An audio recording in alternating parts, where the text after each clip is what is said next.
Part 9। काकी।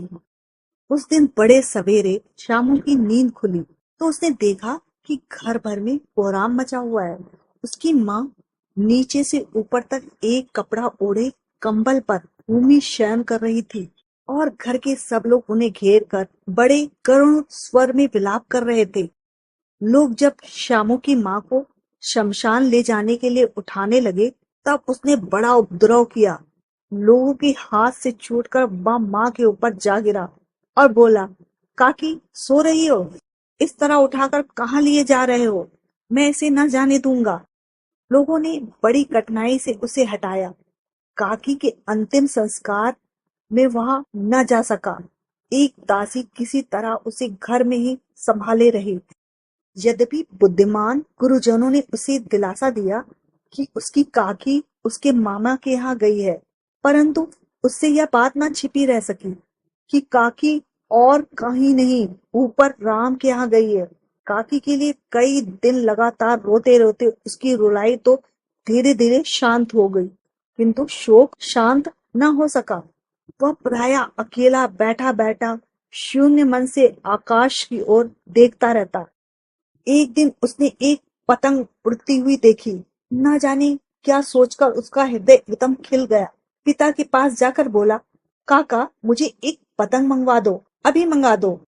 पत्नी की मृत्यु के बाद से विश्वेश्वर बहुत अनमने से रहते थे। अच्छा मंगवा दूंगा कहकर वह उदास भाव से कहीं चले गए। श्यामू पतंग के लिए बहुत उत्कंठित था। वह अपनी इच्छा किसी तरह न रोक सका। एक जगह खूंटी पर विश्वेश्वर का कोट टंगा था। इधर उधर देखकर उसके पास एक स्टूल सरका कर रखा और चढ़कर जेबें टटोली। एक चवन्नी पाकर वो वहां से भागा। सुखिया दासी का लड़का भोला श्यामू का साथी था। श्यामू ने उसे चवन्नी देकर कहा, अपनी जीजी से कहकर एक पतंग और डोर मंगवा दे। देखो अकेले में लाना, कोई जान न पाए। पतंग आई। एक अंधेरी कोठरी में उसमें डोर बांधी जाने लगी। श्यामू ने कहा, भोला किसी से ना कहे तो एक बात कहूँ?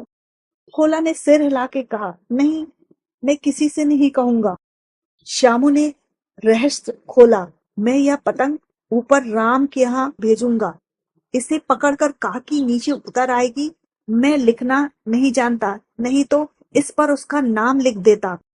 भोला श्यामू से अधिक समझदार था। उसने कहा, बात तो बड़ी अच्छी सोची, लेकिन इसमें मुश्किल है। यह डोर पतली है, इसे पकड़कर काकी उतर नहीं सकती। इसके टूट जाने का डर है। पतंग में मोटी रस्सी हो तो सब ठीक हो जाए।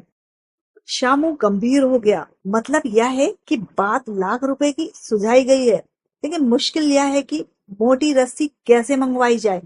पास में दाम नहीं और घर के जो लोग उसकी काकी को बिना दया ममता के जला आए हैं, वे इस काम के लिए कुछ देंगे नहीं।